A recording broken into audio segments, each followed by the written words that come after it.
Halo pemirsa The Interview, apa kabar? Semoga semua dalam keadaan baik dan juga sehat tentunya. Senang sekali kita bertemu lagi dalam podcast The Interview. Dan seperti biasa, podcast The Interview hari ini merupakan program Masyarakat Perkelapa Sawitan Indonesia yang didukung oleh Badan Pengelola Dana Perkebunan Kelapa Sawit atau BPDPKS.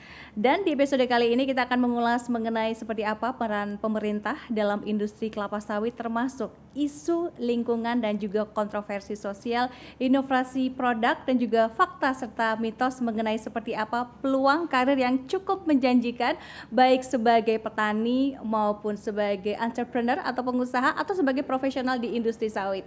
Dan senang sekali dalam kesempatan kali ini kita sudah menghadirkan narasumber dan pastinya nanti kita akan mendapatkan informasi yang tepat dan juga akurat di interview podcast kali ini. Sudah hadir dari Division Head of Corporation Division, Kepala Divisi Perusahaan Badan Pengelola Dana Perkebunan Kelapa Sawit atau BPDPKS, Bapak Ahmad Mauliza. Apa kabar Pak Mauli? Baik, alhamdulillah. Bapak Ahmad Maulizal, beliau adalah lulusan dari Magister Komunikasi Fakultas Ilmu Sosial dan Politik Universitas Indonesia. Kita langsung ke pertanyaan yang mungkin pertanyaan yang saat ini seringkali ditanyakan oleh masyarakat luas terkait mengenai isu kelapa sawit ini kan, kalau boleh kita generalisir ya Pak, ya, ini banyak sekali isu-isu yang beredar, bahkan mungkin banyak juga yang diberikan edukasi ke masyarakat luas, terutama ke anak-anak kita yang masih bersekolah mengenai bad camping dari kelapa sawit. Nah, mungkin Pak Mauli bisa menjelaskan dari sisi pemerintah atau regulator atau dari sisi BPDPKS mengenai komentar hal ini, Pak. Makasih, Dewi. Aduh, salam kenal semua buat pemirsa podcast kita. Baik, mengenai isu kampanye, memang kita sering banget menghadapi ini, terutama ketika masa-masa di mana ini correlated banget nih, bahwa ketika harga sawit misalnya ekspor tinggi itu, biasanya kampanye negatif juga tinggi. Ya. Dan akhirnya kita ambil kesimpulan bahwa ternyata yang mereka lakukan itu adalah untuk bisa mendapatkan harga murah. Nah, ini kalau kata film, mungkin kalau ada film pernah kita tonton, Cek Toko Sebelah ya, biasanya kalau untuk mendapatkan barang yang murah kan dijelek-jelekin tuh barang itu. Nah, dalam sawit ini sama, Bu. Karena kita ketahui bahwa secara produksi maupun secara bagaimana kelapa sawit punya sustainable yang tinggi dan juga manfaat-manfaat yang mungkin secara ekonomi, sosial dan juga keberlanjutan itu juga besar, kelapa sawit ini akhirnya dijelek-jelekan. Nah, salah satu dari beberapa kampanye negatif yang sering kita terima adalah bagaimana sawit itu menyebabkan deforestasi. Terus juga kedua, sawit itu melibatkan tenaga kerja anak. Bahkan yang ketiga ini sekarang lagi naik lagi, sawit itu mengakibatkan ya binatang atau flora fauna sekitar sawit itu punah. Nah, itu sebenarnya hal itu kembali lagi saya bilang adalah merupakan bagian dari trade wars yang dilakukan oleh negara-negara non penghasil sawit. Tapi sekali lagi bahwa yang sekarang kita lakukan adalah bukan memadamkan kampanye negatif ini, Bu. Karena mungkin ya, ini blessing in disguise juga. Kalau mungkin nggak ada melakukan kampanye negatifnya, nggak akan ada tahu nih positifnya sawit seperti apa. Nah, di kami sekarang di BPDPKS khususnya, kita sekarang lebih banyak melakukan promosi, sosialisasi, dan juga advokasi untuk melawan kampanye negatif ini. Salah satunya ya dengan apa yang kita lakukan di hari ini nih, kita melakukan selalu komunikasi, melakukan juga sosialisasi mengenai kampanye positif. Dan harusnya ya, kita selalu melakukan ini karena Indonesia sebagai negara pengekspor dan penghasil nomor 1. Dan sayang gitu loh kalau kita melihat pada sejarah komoditas Indonesia yang lain juga sudah banyak yang karena kampanye negatif ini akhirnya punah, Bu. Ya, tidak lagi menjadi nomor 1 ekspor atau penopang ekonomi bangsa. Contoh seperti tembakau misalnya, walaupun secara kesehatan tidak baik, tapi mungkin ya dulu sempat menjadi kita kan pengekspor. Dan yang terakhir juga mungkin kita bisa dengar bahwa nikel ini juga akan menjadi bagian yang dilarang oleh pemerintah ekspor secara mentah, tapi negara lain malah jadinya menuntut kita. Padahal kalau kita lihat, kalau kita bisa mengelola dengan baik, sama seperti kita melakukan kampanye sawit secara positif, kita bisa mendapat manfaat lebih besar lagi tuh dalam ekspor seperti itu. Karena memang ada banyak sekali manfaat yang bisa diperoleh dari industri sawit ini ya Pak ya. Nah, berbicara mengenai manfaat atau multiplier effect yang hadir di industri sawit baik dari hulu ke hilir, ini yang mungkin saya akan tanyakan adalah terkait mengenai kontribusi sawit Pak untuk pemberdayaan masyarakat lokal dan juga peningkatan kesejahteraan terutama petani. Ini mungkin komentarnya seperti apa nih Pak? Kontribusinya saya sih nggak pernah bosan-bosan nih dalam diskusi maupun dalam momen-momen seperti ini yang mengatakan bahwa sawit itu sudah terbukti banget secara ekonomi maupun secara sosial membantu masyarakat Indonesia ya. Mungkin kalau secara ekonomi bisa kita selama pandemi kita di 2021 sampai 2022 ini industri sawit lah yang masih bisa berjalan dengan baik gitu. Dan ini terbukti dari pendapatan masyarakat di daerah sawit itu tidak mengalami dampak yang seperti dilihat dari industri-industri yang lain. Dan juga secara sosial nih, alhamdulillahnya jika bisa kita lihat, selama pandemi itu pun juga tidak terjadi turmoil atau istilahnya badai sosial yang mengakibatkan seperti di negara-negara lain terjadi kan. Mereka demo besar-besaran melawan pemerintah, tapi malah bantuan dari sawit ini masuk ke dalam bentuk percepatan perbaikan ekonomi nasional. Mungkin kalau kita bisa lihat secara dari nilai ekonomi pun juga, ini juga kita baru keluarkan nih bahwa Presiden mengeluarkan hasil dari pertumbuhan ekonomi Indonesia di 2023. Angkanya ada 5,06% positif. Angka dari PDB nggak Dan bohong jika ya, Pak ya? kita lihat hasil dari apa yang kita lakukan juga, ternyata sawit ini membantu pada poin 5,03 untuk persen perbaikan ekonomi. Nah ini sebuah bukti nyata kan. Selain tentunya hal-hal lain yang bisa kita lihat adalah pemanfaatan dari perusahaan sawit pun ternyata membantu terhadap masyarakat Indonesia. Mulai dari mungkin kalau kita lihat yang besar adalah biodiesel untuk B35 transportasi, dan juga yang sekarang mungkin yang terdengar bahwa pemanfaatan biodiesel ini katanya bisa mengurangi polusi. Nah itu kan sudah bagian dari wujud nyata manfaat sawit. Nah ini nanti kita bahas lebih lanjut ya mengenai ini. Tapi Sustainable dan iya. juga green energy ya Pak ya. Baik, yang tidak kalah penting ya Pak ya, berbicara mengenai sebuah industri itu kan adalah industri turunan. Dan kalau kita lihat industri turunan dari sawit ini kan ternyata ada banyak sekali. Ada mungkin bisa dikonsumsi secara langsung dalam bentuk untuk suplemen makanan ataupun mungkin juga untuk kosmetik. Nah mungkin Bapak bisa menjelaskan juga kalau untuk dari inovasi terkini produk turunan dari kelapa sawit ini apa saja Pak? Hingga tahun 2023 ini.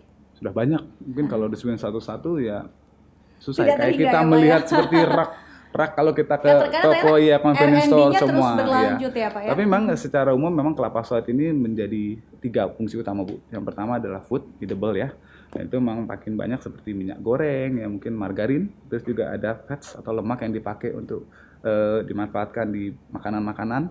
Yang kedua adalah untuk industri, dan ini masuk ke fashion, masuk ke kosmetik seperti sabun, fatty acid, dan juga kita juga yang namanya bahan membantu untuk plasticizer yang itu dipakai untuk kosmetik ibu-ibu semua nih listrik biar nggak meleyer kan begitu.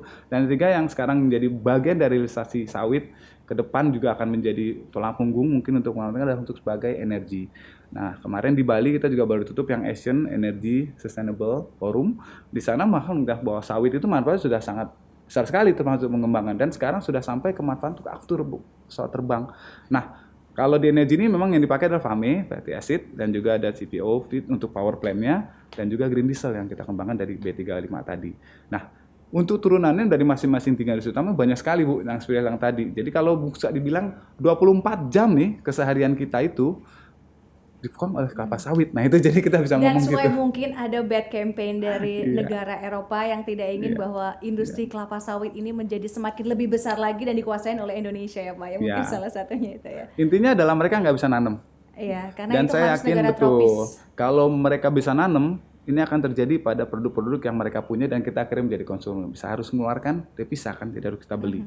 Nah alhamdulillahnya pemerintah juga sudah mulai memahami itu bahwa kita ternyata ada di depan halaman kita ini kelapa sawit itu. Jangan sampai kita jadi seperti dulu kan. Contoh nih paling yang gampang misalnya kopi. Kopi kan ditanam di kita Bu. Terus diekspor dalam bentuk biji. Masuk ke sini dalam bentuk ya. Jadi kita hanya sebagai konsumen kita nggak boleh sebut merek ya, tapi beberapa merek yang besar itu kan sudah namanya aja kopinya Java dia bilang gitu kan. Tapi kita beli dengan harga mahal produk turunannya. Nah harusnya sawit itu seperti itu Bu, dengan memenuhi kebutuhan dari nasional yang saya bilang tadi, dari food maupun dari energi maupun sampai untuk kegiatan yang industri kosmetik, fashion dan segala macamnya, harusnya kita bisa menjadi negara yang kuat dan berdiri sendiri di atas kaki sendiri. Oke, nah ini mungkin juga salah satu edukasi yang harus ditanamkan ke seluruh masyarakat ya, terutama untuk generasi muda, karena generasi muda ini adalah yang nanti meneruskan untuk sustainable dari seluruh industri kelapa sawit baik dari sisi hulu ke hilir. Pak, mungkin bisa apa Pak pesan-pesan yang mungkin bisa diberikan pemahaman kepada generasi muda, terutama nih Pak prioritasnya mengenai manfaat kelapa sawit khususnya untuk kehidupan kita sehari-hari yang mungkin tadi Bapak sudah sedikit banyak sudah jelaskan. Baik. Kalau saya sih melihat seperti ini, untungnya nih ya, alhamdulillahnya saya udah beberapa kali bikin kegiatan dengan remaja, mulai dari jaringan Indonesia Muda, terus ada generasi sawit, sampai terakhir kemarin kita kumpulkan dari BEM, Badan Eksekutif Mahasiswa, dari 11 kampus di Jawa Tengah dan Jawa Timur. Mostly they are now already get awareness gitu. Memahami dulu bahwa ketika ada mulai sawit, mereka aware, oh ini nggak bener nih gitu loh. Terus kedua mereka melakukan yang namanya research dan study. Nah ini yang harusnya kita harus kembangkan lagi. Tapi memang jujur ketika melakukan riset atau studi ini, mereka bilang ke kita bahwa lebih banyaknya negatifnya itu yang harus dipahami. Kenapa? Karena mungkin kita bisa lihat tadi trade war study mungkin lebih kencang dari mereka. Kalau bisa dibilang promosi BPDP itu mungkin hanya 2% dari pendapatan kita, itu hanya sekitar mungkin 250 miliar ya, dihitung kalau dalam rupiah. Tapi untuk mereka di negara-negara di luar untuk melakukan kampanye negatif itu sampai 20 sampai 25 billion. Nah, bukan miliar lagi, billion. Berarti kan udah nilainya sangat besar sekali tuh. Karena mungkin takut menyerang mereka punya industri yang dihasilkan. Kalau di Jepang udah mungkin sampai 5 sampai 6 triliun duit mereka untuk bisa melakukan. Nah, ini akhirnya kita lakukan tadi Bu, bahwa memang karena kekosongan informasi itu kita mulai lakukan yang namanya tadi promosi verifikasi, sehingga ketika pemuda atau remaja mencari informasi sawit, yang muncul ada yang komponennya tadi positif. Dan yang ketiga memang saya lihat juga selain mereka juga setelah melakukan riset, mereka sekarang sudah bisa menjadi advocate atau menjadi pembela sawit. Nah ini kemarin kita baru rapat bahkan dengan yang namanya Hai Sawit, baru didirikan Bu, baru 3 bulan. Tapi remaja-remaja merupakan dari lulusan bukan sekolah sawit, kebanyakan sekolah manajemen, tapi mereka melakukan riset tadi, bahwa ternyata nih datang ke kita Pak, mau nggak kita bantu Pak? Ini kan ternyata di bidang industri kelapa sawit ini lapangan pekerjaan banyak, tapi belum banyak orang yang masuk ke lapangan pekerjaan sawit. Ya, nanti bisa dibantu. Jadi nih ada tim saya juga di sini. Ya, Pak, ya, untuk digarap oleh generasi muda. Betul. Ya? Padahal dari tahun 80-an sebenarnya industri sawit sudah berkembang. Nah, mau nggak kita bikin nanti Pak, kita buka yang namanya Karir Expo khusus sawit. Nah, buat saya berarti ini ada sebuah pemahaman di kaula muda bahwa sekarang mereka udah nggak akan terdampak lagi dengan kampanye negatif, tapi mereka segera melakukan advokasi, membantu sawit. Nah ini memang belum final nih, tapi saya boleh share di sini. Siap-siap tuh nanti kalau diadakan, datang ke Karir Expo sawit itu, karena nanti dia akan mengumpulin hampir lebih dari 200 sampai 250 perusahaan sawit. Dia akan lihat mana yang kosong dan diadakan Karir Expo itu, nanti sama-sama tuh bisa datang tuh bawa CV, langsung bawa surat lamaran, bisa bekerja di industri kelapa sawit. Betul. Nah ini tadi Pak Mauli sempat menyebutkan, ini menarik ya, bahwa memang trade war is real ya Pak ya, karena memang mungkin di negara barat sana memang mereka ini menghasilkan produk-produk seperti minyak canola, sunflower atau mungkin juga kedelai. Nah mungkin apa sih Pak kalau boleh diceritakan Pak keunggulan yang membuat sawit ini tetap menjadi bahan pilihan yang mungkin sulit untuk digantikan. Jadi untuk di-replace itu susah Pak. Jadi yang mungkin yang itu yang mungkin membuat agak sedikit membuat produk-produk lain tuh merasa insecure. Contoh mungkin kedelai, sunflower, minyak canola. Silahkan Pak. Yang pertama memang yield atau yang dihasilkan dari perkebunan kelapa sawit, dan itu juga dibandingkan dengan bahan bakar nabati atau minyak nabati yang lain tuh perbandingannya jauh sekali. Contoh dari mungkin kalau kita bisa lihat per hektar ya, hitung per hektar, kelapa sawit itu bisa sampai 10 sampai 15 ton per hektar. Dan ini sangat produktif sekali dibanding yang terdekat misalnya rapeseed itu hanya 0,4. Bahkan dari kedelai itu mungkin sampai 0,8 per hektar. Dan yang kedua adalah memang tadi secara sustainability-nya juga susah disaingi. Kalau rapeseed, canola, mereka begitu panen harus tebang Bu. Dan setelah itu menunggu lagi 6 bulan harus bisa dipanen lagi. Sawit, kita menunggu sampai tanaman menghasilkan itu 1 sampai 3 tahun. Tapi setelah 1 sampai 3 tahun menghasilkan tanaman buah segar, itu sampai berlangsung 20 sampai 25 tahun. Dengan tadi kapasitas produksi yang besar tadi. Dan yang kedua memang secara, mungkin orang bisa lihat dari efisiensi penurunan pemanfaatan dari pohon sawitnya sendiri. Kalau bisa dibilang dari ujung paling atas sampai akar paling bawahnya semua terpakai Bu. Seperti daun-daunnya ini kita ekspor ke Australia untuk makanan sapi. Batang-batangnya sekarang Jerman sudah minta kita untuk kirim pengganti seperti plastik atau yang dipakai di HPL untuk mengganti kayu. Terus ketika mereka sudah menanam, melakukan tumbang ciping, batang-batang itu pun menjadi pupuk untuk kembali menjadi penanaman ulang. Dan belum lagi dari tandan buah segarnya itu pun sudah tahu kan bahwa ada yang namanya rendeman yang menjadi CPO, dan juga ada yang namanya cangkang yang kredit dipakai juga buat yang menghangat ruangan, dan belum lagi ada lagi serat-serat, bahkan sisa dari yang sekarang kalau orang bilang slug ya, ditaruh di dalam tangki itu dibeli juga oleh Amerika untuk dijadikan sebagai gemuk untuk industri mereka. Nah ini yang sulit disaingi gitu kan. Kalau rapeseed atau mungkin ngomong bunga matahari ya bunganya gitu loh, batangnya belum bisa. Dan kalau soy ya kedelainya pohonnya nggak bisa. Nah itu yang mengakibatkan akhirnya kalau mereka bisa nanam sih mungkin jadinya agak berbeda ceritanya. Gitu. Karena Indonesia blessing negara tropis yang hanya bisa menanam sawit ya Pak ya. Pak, dari sekian banyak manfaat tumbuhan sawit, tadi Bapak sudah ceritakan dari mulai daunnya sampai ke akar-akarnya, berarti memang manfaat dari si tanaman kelapa sawit ini luar biasa. Kira-kira Pak, apa sih Pak advokasi yang saat ini sedang dilakukan dari BPD PKS Pak untuk mungkin sedikit banyak memberikan kampanye-kampanye mengenai isu-isu negatif yang ada di masyarakat dan terutama yang diberitakan di khususnya untuk generasi muda itu tidak benar, Pak. Baik, memang Program-programnya, Pak. Ini sebuah pekerjaan yang kalau kita bilang bukan sprint tapi maraton, yaitu jangka panjang dan harus kita terus karena kita sudah punya beberapa catatan bahwa kapan mereka melakukan kampanye negatif itu pasti waktu tertentu.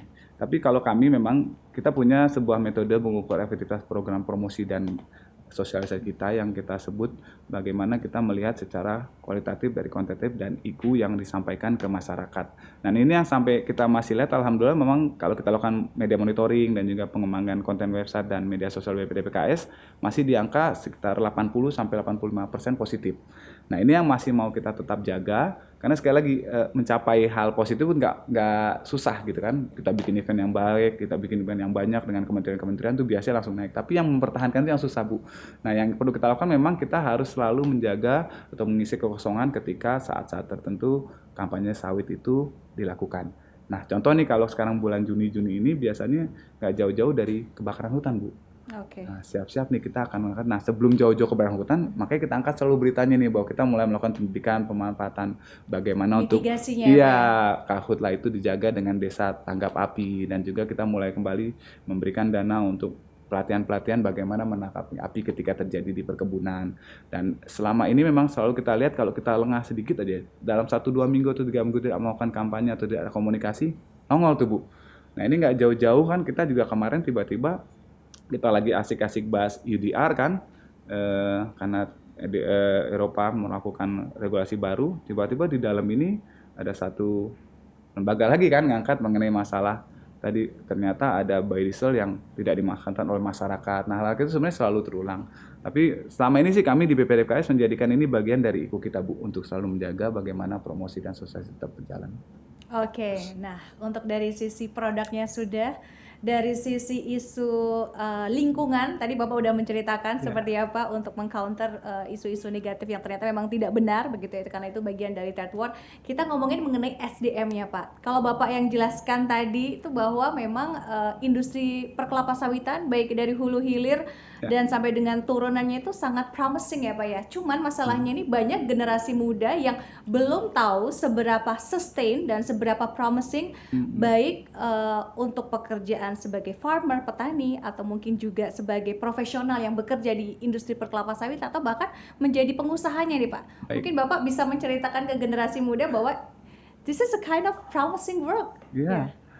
It's true karena ini ada penelitian ini yang melakukan adalah orang India itu Mefla di tahun 2020 dan juga Jan Mohammed sama di tahun 2020 bahwa ternyata negara-negara yang mempunyai palm product itu bisa merubah atau mengelevate garis kemiskinan di negara-negara tadi. Nah, di sini memang karena tadi orang India kan, mereka melakukan studinya di Pakistan, India dan Bangladesh. Dan di situ disebutkan bahwa negara dengan penghasil tumbuhan yang ada perkebunan minyaknya itu ternyata menciptakan lapangan pekerjaan yang cukup besar menyerapnya sampai 40% dari jumlah penduduk di India. Dan di China pun juga sama. Tapi memang kalau kita bilang bahwa saya bilang juga tadi bahwa industri ini sudah bertahan dari pandemi ya yang cukup besar merontokkan industri lain. Ini bahwa yang perlu kita tetap kembangkan good agriculture practice-nya. Jadi jika ingin tetap bekerja tetap harus mempunyai pendidikan dasarnya. Nah, untuk itulah BPDB juga sudah mendukung kerjasama dengan hampir lebih dari 12 lembaga pendidikan seperti Insiper Yogyakarta, Cita Widya Edukasi di Bekasi untuk menyiapkan tenaga kerjanya mempunyai pengetahuan dasar mengenai perkebunan kelapa sawit dulu. Karena sekali lagi kita juga tidak ingin selamanya bekerja di kelapa sawit sebagai pekebun kan, datang ya ogos-ogos itu panen terus digaji enggak. Tapi kalau bisa kita meningkatkan menjadi kebun yang berdasi seperti gitu kan. Kalau kita bandingkan di Jepang atau di negara-negara maju, petaninya kan seperti itu kan. Nah, ini yang kita harapkan bahwa dengan adanya pemahaman mereka dengan pendidikan yang didapat dari lembaga pendidikan yang kita bantu tadi, meningkat nih jadi level petaninya bukan petani lagi yang swadaya, tapi petani yang sudah secara level industri bisa menjadi pendukung untuk industri sawit. Nah, kalau di kami memang masih ada beberapa persepsi bahwa kalau kerja di kebun itu ya jauh dari kota, jauh dari internet, dan lagi tadi bekerja dengan tanah harus berkotor-kotor semua. Tapi dengan tadi kita berikan pemahaman bahwa sekarang kerja sawit itu bisa dengan penggunaan teknologi, bisa dengan pemanfaatan, mungkin sekarang sudah banyak yang menggunakan drone untuk melihat proses panen bisa atau tidak. Nah itu sebenarnya harus kita sosialisasikan lagi agar kalau muda mau tertarik nih kerja ke kebun kelapa sawit. Dan ini sudah ada beberapa sebenarnya yang kita angkat. Salah satunya mungkin bisa sebut namanya ada Jono Alban, itu salah satu petani milenial yang sering kita jadikan pembicara. Sudah kuliah jauh-jauh ke New Zealand, ya, ambil manajemen, balik ke Indonesia. Dia sempat nyari kerja, sempat kerja di Sudirman, gaji kan bisa tahu ya, manajer berapa lah ya, 15 sampai 20 juta kan. Ternyata ketika sampai ke pulang kampung, bapaknya malah ngasih tahu jadi petani aja. Dikasih tahu dia punya hampir sekitar 10 hektar. 10 hektar dengan 20 ton per tahun dengan nilai mungkin sekarang 1 kilonya udah 2.000 ya, 2.100. Itu dia merem-merem aja sebagai petani sebenarnya dapat 100 sampai 200 juta Bu per bulan. Nah, ini yang harusnya menjadi tolak ukur kalau ingin menjadi perumahan sawit. Tapi pertanyaan kan itu kan dia punya kebun. Kalau kita yang nggak punya kebun seperti apa? Banyak Bu industri-industri yang membutuhkan. Nah, makanya kemarin tuh saya sudah bertemu dengan salah satunya Hai Sawit itu mau coba membridgingkan kan antara kebutuhan di perusahaan-perusahaan dengan pekerja-pekerja yang akan mengisi di situ. Nah, yang dibutuhkan memang sebagai supporting, misalnya sebagai kepala kebun dan juga di sisi marketing dan biasa membantu kebunan kelapa sawit. Nah, mungkin nanti kalau udah ada karir expo-nya tuh kita bisa undang lagi nih Maksi juga untuk bisa hadir di situ. Oke. Nah, kalau tadi sudah diceritakan sama Pak Mauli seberapa promising, pertanyaannya sekarang seberapa sustain sih Pak pekerjaan di industri kelapa sawit kan kalau kaula muda begitu ya, mungkin yang sekarang ini fresh graduate, let's say usia sekitar 22 tahun, pengen tahu dong ini sustainnya sampai aku nih usia berapa sih dan jenjang karirnya atau jenjang industrinya sampai sejauh mana Pak? Ya, mungkin melihat sejarah sawit dulu ya. Ditanam pertama kali itu lebih dari 120 tahun yang lalu loh. Jadi udah terbukti ya, dibawa oleh Eropa kan. Iya. Dan sekarang 2023 masih ada. Dan industri turunannya terus berkembang ya, Pak, dan ya? bahkan mungkin kalau bisa ke depannya ya tadi saya bilang sudah mulai ke industri yang lain selain food ataupun itu pasti akan melihat ke depan. Dan ingat lagi bahwa sekarang sudah terbukti juga Bu dengan pandemi dan dengan adanya perang dari Rusia dan Ukraina, sawit ini menjadi faktor penting untuk pemenuhan kebutuhan masyarakat Eropa juga, baik untuk membuat margarin, untuk membuat makanan dan juga tadi kosmetik. Dan jadi kalau melihat bahwa kalau kerja di sawit bisa panjang apa enggak, udah gampang terjawab, itu bisa. Dan kalau kami lihat juga ke depannya pemerintah juga akan terus menggelar produk-produk dari hasil sawit yang lain. Nah, salah satunya program B35 ini akan ditingkatkan menjadi B40 dan lanjut ke B50. Berarti akan kebutuhan terhadap sawit ini masih akan berjalan. Dan butuh juga SDM untuk melakukan research and development. Dan sampai saat ini memang sekali lagi turnover di industri sawit itu nggak tinggi Bu. Kenapa? Karena memang orang yang bekerja di situ biasanya sudah mempunyai tadi pengalaman bahwa dia bisa bertahan lama dan bisa anaknya bisa turun di situ. Cuma memang untuk masuk kadang-kadang agak sulit. Jadi entry levelnya itu harus kita kembangkan. Jadi bagaimana kita tadi, mohon maaf nih di dalam momen ini saya juga jadi colongan nih. Kalau bisa ayo kita pakai manfaat momen sosial sini agar orang bisa mau bekerja ke kebun kelapa sawit itu. Oke, nah ini mungkin terakhir nih Pak, khususnya buat generasi muda. Pak Mauli ingin berpesan apa untuk seluruh teman-teman yang pengen bekerja di industri kelapa sawit baik dari hulu sampai ke hilir ya Pak? Silakan nih Pak. Terima kasih Bu Dewi. Ini yang selalu saya bilang juga kalau di momen-momen ketemu kaula muda nih. Saya selalu ingat apa yang dikatakan oleh pendiri bangsa kita, mungkin orang-orang dahulu, bahwa tanah kita ini adalah tanah berkah, tanah surga dunia. Karena semua ada, termasuk kelapa sawit. Dan ini juga saya selalu tekankan bahwa kelapa sawit ini manfaatnya juga sudah terbukti banyak. Jangan sampai apa yang sudah ada di tangan kita dan sudah bisa kita nikmati ini hilang dan punah, bahkan sampai diambil oleh negara lain. Jadi kita hanya menjadi penonton atau menjadi konsumer dari produk yang sebenarnya bisa kita nikmati. Nah, untuk itu tetaplah kita selalu aware, kita selalu melihat seperti apa kondisi di luar sana terhadap kelapa sawit. Dan nanti bantu kita untuk mengadvokasikan sawit ini ke masyarakat. Nggak usah jauh-jauh, ngobrol ke sama temannya, ngobrol ke orang tuanya, bahkan ngobrol nanti ke adik-adiknya. Kalau ini Indonesia punya kelapa sawit yang secara ratusan tahun ya, sudah mau ratusan tahun ini sudah terbukti ada di Indonesia dan membantu Indonesia sampai saat ini, seperti itu. Jadi sudah terbukti ya Pak ya, karena mungkin saya sekarang usianya masih 18 tahun atau 20 tahun saya mau kerja di industri kelapa sawit karena sudah terbukti nih ya, kelapa sawit itu makin kesini makin banyak sekali research and development-nya itu makin banyak produk-produk turunan yang muncul dari kosmetik, dari untuk mungkin food and beverage, yang paling penting adalah tadi dari sisi energi ya Pak ya, B35, B40, bahkan untuk faktur pesawat terbang. Aftur ya. Aftur. Ya, sekali lagi terima kasih Bapak Ahmad Maulizal, Beliau adalah Division Head of Corporate Division dari Kepala Divisi Perusahaan Badan Pengelola Dana Perkebunan Kelapa Sawit atau BPDPKS atas obrolannya, dan terima kasih sudah menginfluence kita sebagai generasi muda bahwa bekerja di industri kelapa sawit ini sangat promising dan juga bisa untuk menjadi sebuah pekerjaan yang sustain untuk 10, 20, 30 tahun ke depan sampai dengan masa tidak terhingga, karena seperti tadi Bapak jelaskan memang ada banyak sekali produk turunan dari kelapa sawit yang bisa kita jadikan untuk sebagai nanti pekerjaan kita. Sekali lagi terima kasih Bapak insight-nya. Terima kasih Bu Dewi. Dan pemirsa The Interview, podcast The Interview kali ini merupakan program dari Masyarakat Perkelapa Sawitan Indonesia yang didukung oleh Badan Pengelola Dana Perkebunan Kelapa Sawit atau BPDPKS. Saya Dewi Kumala mohon pamit undur diri, sampai jumpa.